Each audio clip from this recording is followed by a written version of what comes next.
Hello everybody, Jackson here with the Well Squad. Today we'll be talking about Cracker Barrel. Cracker Barrel is not a name you hear often for the simple fact that this market cap is under $3 billion.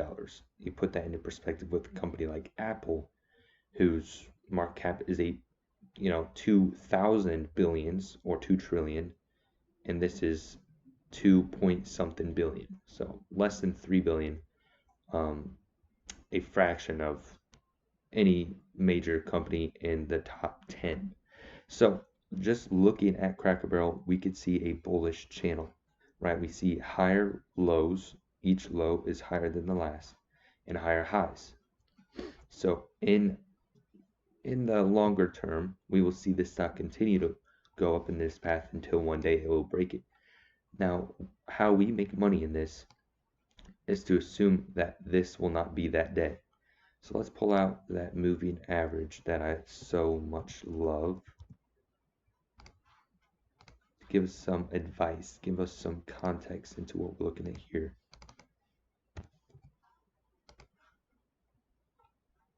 Okay guys, so this is just, what is this, the year chart? Yeah. We could check out the 5-year chart on the, all this changes, on the 200-day chart on the 5-year chart.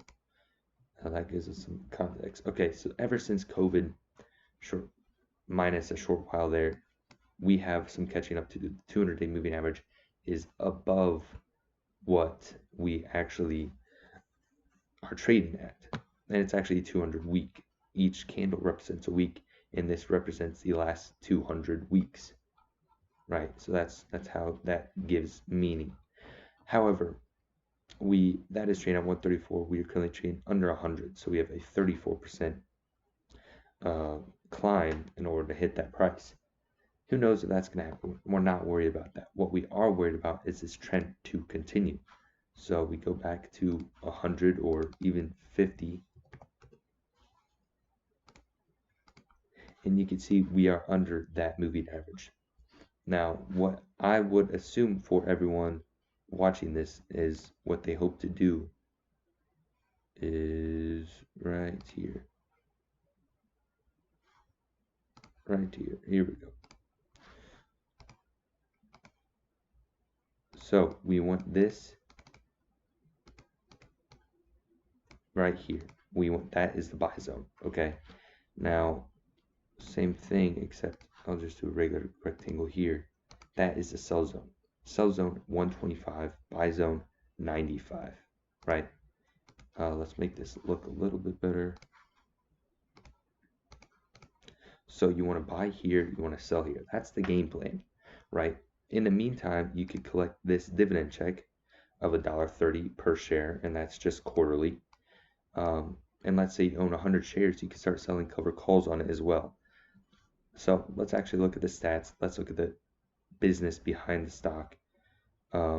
What is apparent to me is their low PE ratio, and they don't have much cash, right? They have some equity, they don't have much cash. The RSI is at 30, which is good, right? You want it to go up.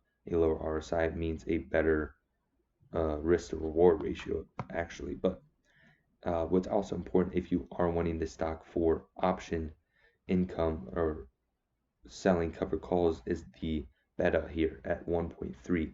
Anything above a 1 is more volatile than the SP 500. 1.3 fits that bill.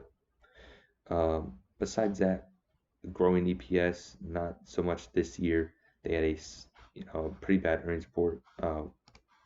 We can see here lost on EPS, so they should have made 22.7 cents more than what they actually did. That's what they're estimated to make. They did not hit that goal. They're not going to lose money. They're not turning unprofitable. They are just having a tough time. So the business will come back eventually. I think that this trend line will prove to be somewhat sufficient and useful. Hopefully you guys can make some money along the way.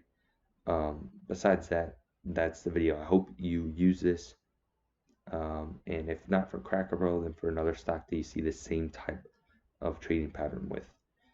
That's the video, guys. Thank you for watching.